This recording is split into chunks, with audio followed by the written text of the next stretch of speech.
Shalom, shalom, que Dieu vous bénisse, cher peuple de Dieu, cher peuple ivoirien, cher corps de Christ, que la grâce et la faveur de Dieu soient le partage de tout un chacun au nom de Jésus. Il est 23h52 ici, je suis chez moi à domicile et je viens ce soir pour vous partager des révélations et ce que je reçois depuis un bon moment de la part du Seigneur Jésus-Christ de Nazareth. Bien-aimés frères, je sais que déjà sur la toile prophétique ivoirienne, il y a plein de révélations, plein de prophéties qui ont été prononcées ces derniers temps, qui effectivement ont mis en cause la croyance de plusieurs parce que il y a eu plein de choses qui ont été dites et non s'accomplissent.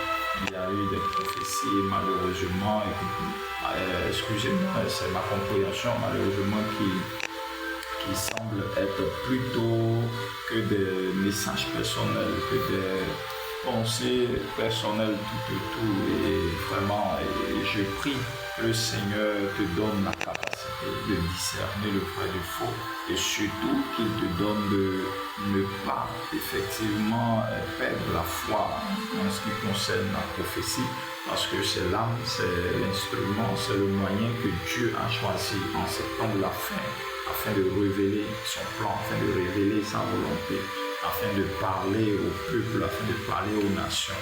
Que Dieu restaure ta foi dans ce domaine au nom de Jésus-Christ. Alors écoutez frères, je n'ai pas l'habitude de faire de directs sur Facebook. On m'a conseillé à plusieurs reprises, mais je ne l'ai pas fait. J'ai plutôt prié. Ça fait de cela 2 mois que j'ai eu des révélations importantes sur la situation politique de la Côte d'Ivoire. J'ai plutôt mis en prière et à l'église, j'ai donné ces prophéties, ces révélations et à certaines personnes qui sont plus près de moi à qui j'ai parlé. Mais on va dire avant-hier, hier, aujourd'hui, je ressens encore plus. Avant-hier, j'avais le cœur meurtri. Je sentais comme des déchirures, de la tristesse, de la désolation. Et mon cœur était en train de saigner tout. Depuis ce temps, je sens encore et encore la présence de Dieu qui voudrait me retenir dans sa présence. Je sens un appel dans la présence de Dieu. Il est 23h, comme je viens de le dire, là, 4h moins, 23h52 environ ici. Je ne dors pas parce que mon âme, mon cœur est dans une situation effectivement d'intercession et autres. Et à l'appui de cela, le Seigneur me laisse pas, j'ai des révélations, j'ai des visions assez fortes. Et donc, je pense qu'il serait bien de partager ce message. Vous savez que dans le livre d'Amos, le chapitre 3, au 7e verset, la Bible dit: le Seigneur l'Éternel ne fait rien sans toutefois révéler sur ses secrets à ses serviteurs, les prophètes. Et par la suite, il dit: l'Éternel le rugit, qui ne serait pas effrayé. Amen. C'est différents passages. Je veux dire, c'est ce passage que je viens de lire révèle simplement que si nous sommes vraiment de Dieu, si nous sommes prophètes et serviteurs de Dieu, alors le mouvement de Dieu nous stimule toujours. La pensée de Dieu, les changements, tout ce qui se passe au niveau de Dieu sont des choses là qui nous stimulent, qui nous interpellent, qui nous poussent effectivement à dire quelque chose. Un prophète ne parle pas selon lui, un prophète parle en fonction de la pensée de Dieu et surtout par rapport à certaines circonstances. Parce qu'on peut avoir des prophéties, et ces prophéties, pas forcément des prophéties dont on doit communiquer, des prophéties qui viennent nous amener à prier, comme la prophétie de la fin des temps, par exemple. Quand on reçoit ce genre de message, on se met effectivement dans la prière et par des occasions donner ce message aux personnes. Il y a des prophéties qui sont circonstancielles et ces prophéties concernent une situation précise. Alors, quand on reçoit de manière constante des révélations de prophétie sur de telles situations, le mieux serait d'en parler. Parce que après cette situation, elle serait passée. C'est comme si on a désobéi à Dieu tout de tout. Pour le rappel, ceux qui ne me connaissent pas, je suis un très jeune prophète et c'est en 2019 là que je commence effectivement une carrière prophétique.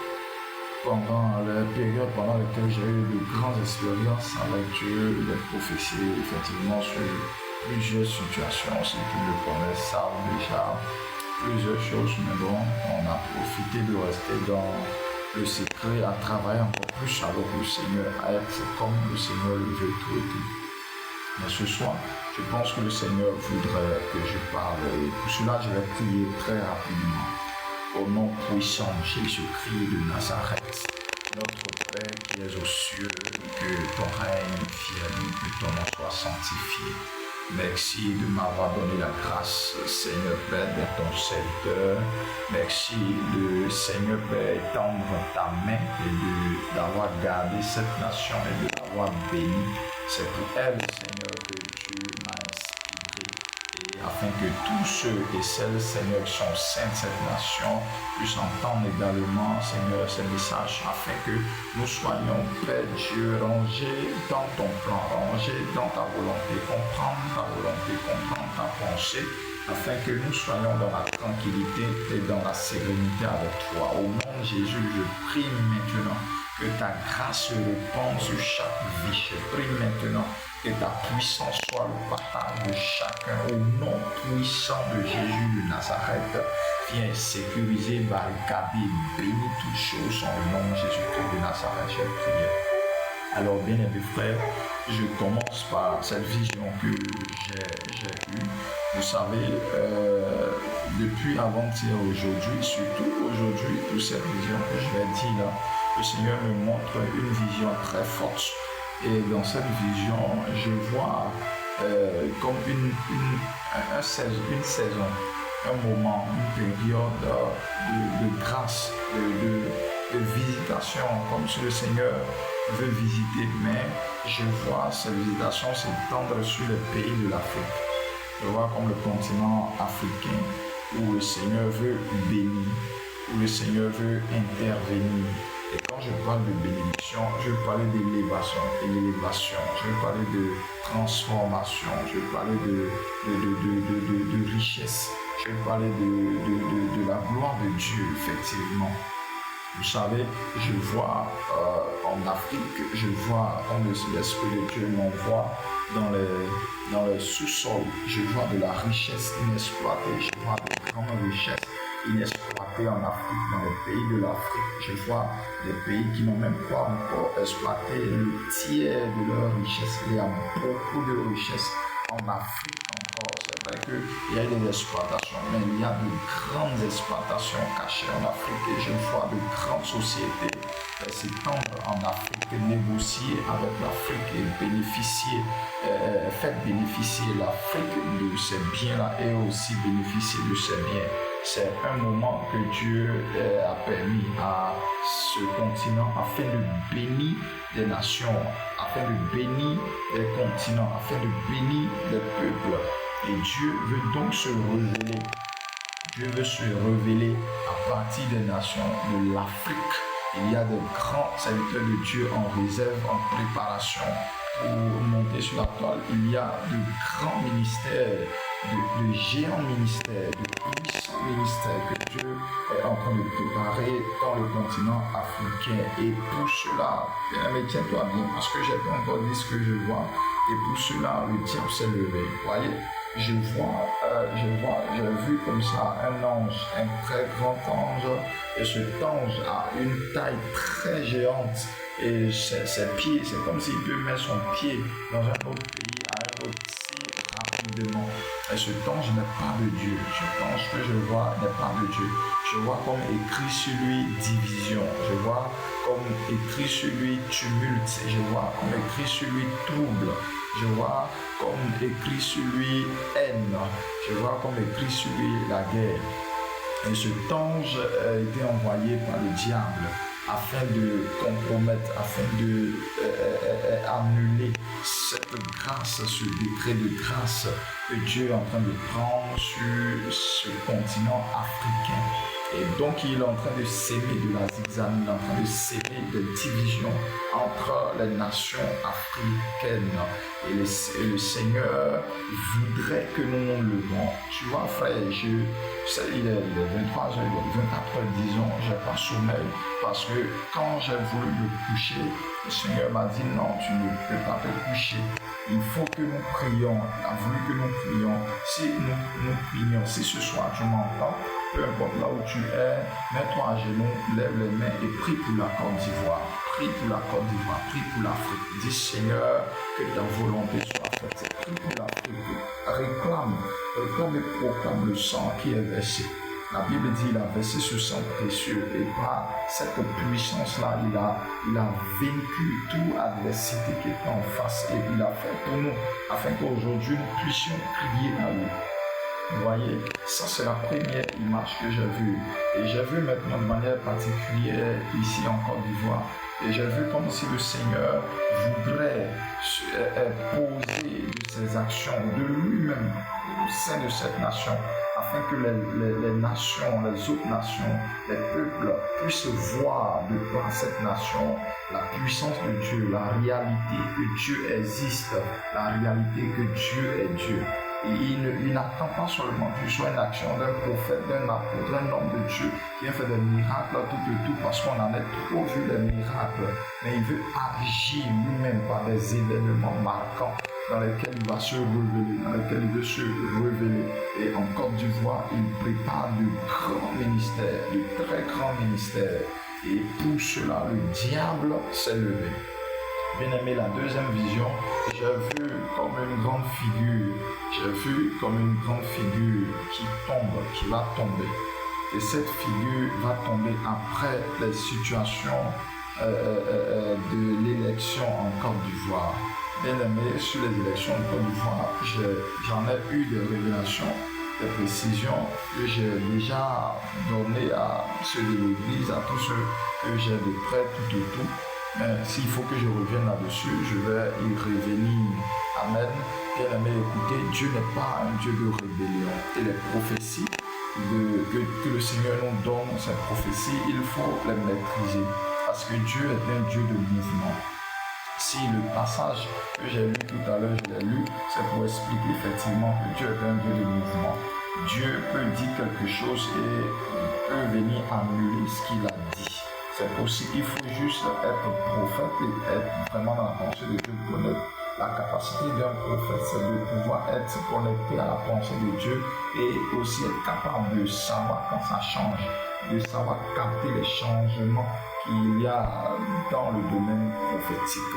Donc, les situations, effectivement, les prophéties ont été libérées sur la Côte d'Ivoire et plein d'autres choses ont été dites, tout. Mais frère, je te dis ce soir que sois tranquille parce que le Seigneur est celui-là même qui a engagé le combat de la Côte d'Ivoire. Ce n'est pas des prophéties, parce que toutes ces prophéties passeront, parce que tout ce que les gens disent passeront, mais c'est le Seigneur lui-même qui est engagé à combattre pour la Côte d'Ivoire. Les autres 14 au 14e verset, il dit, tu garderas le silence et moi l'Éternel, je combattrai pour toi.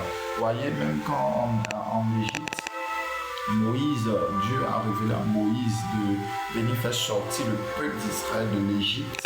Et Moïse a respecté le protocole, il n'a jamais fait de rébellion. Si nous estimons qu'une tierce personne est démoniaque, est sorcellerie de tout, et que nous ne voulons pas que cette personne dirige notre pays, nous en tant que chrétiens, en tant que des croyants en Dieu, ce que nous devons faire, c'est la prière. Moïse même partait, dit à Pharaon, voici ce que l'Éternel a dit. Il respectait Pharaon malgré qu'il ait reçu le mandat d'enlever Pharaon, mais prendre le peuple d'Israël, mais il a respecté le protocole.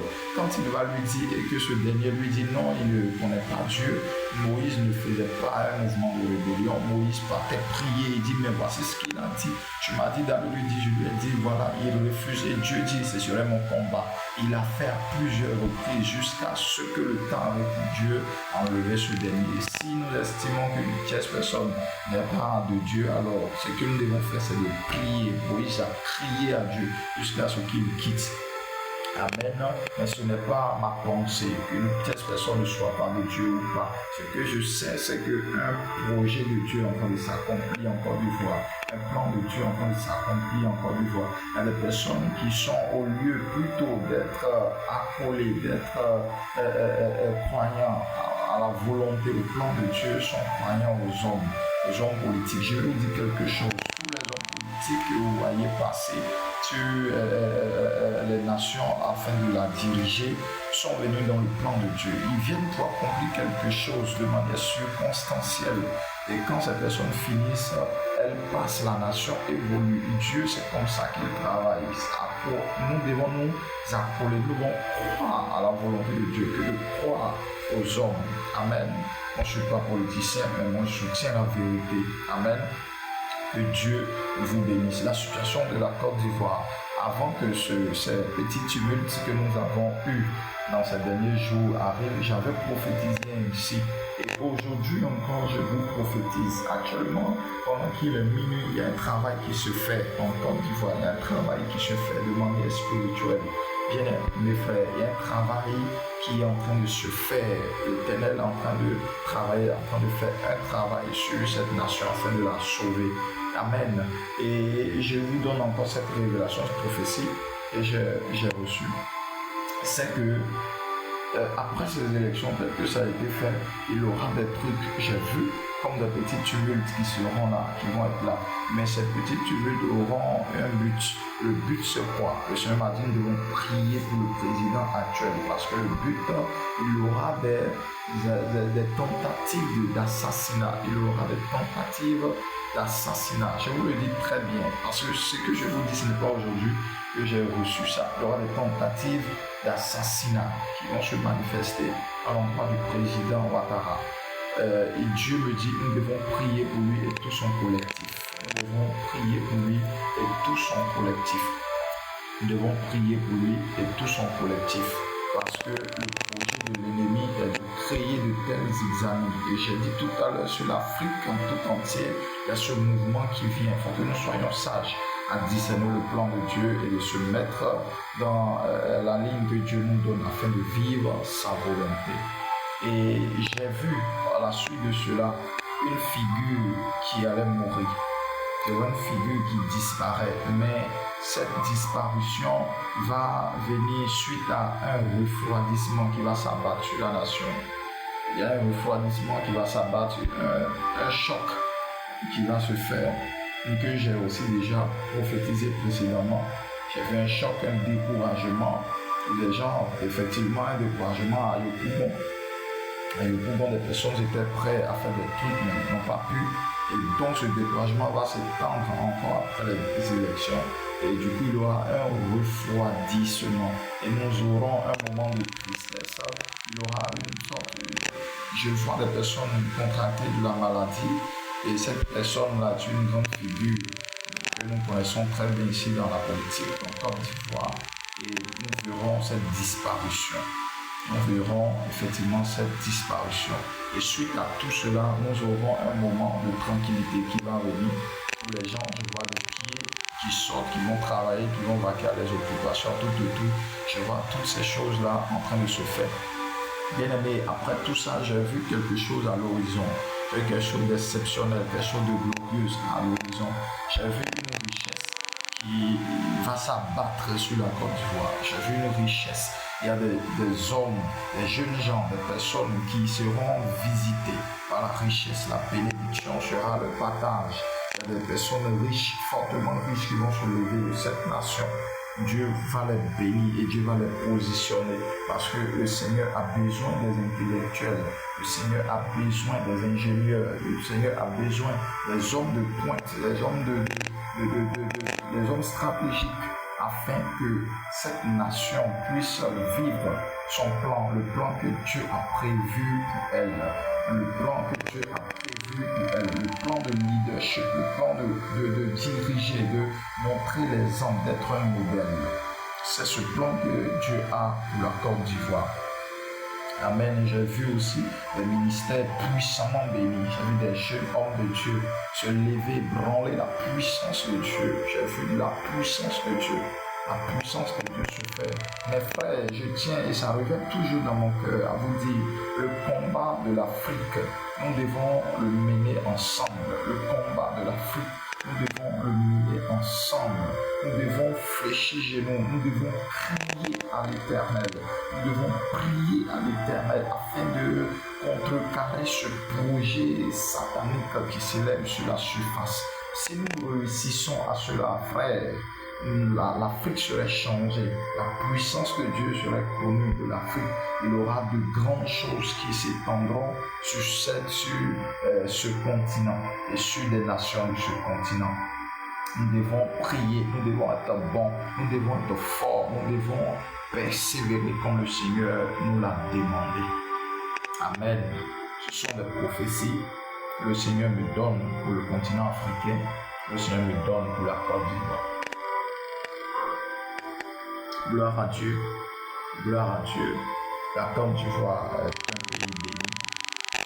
La Côte d'Ivoire est un pays béni. Et Dieu t'aime. Dieu t'aime, Dieu te veut à la prière. Dieu te veut à la prière. Merci de m'avoir écouté. J'espère qu'on prendra conscience de ces réalités et qu'on se mettra à la hauteur pour ne vraiment pas succomber à de telles tentations, à de tels projets du diable. Car l'Éternel est déjà levé et il attend juste que nous multiplions les prières. Que Dieu vous bénisse.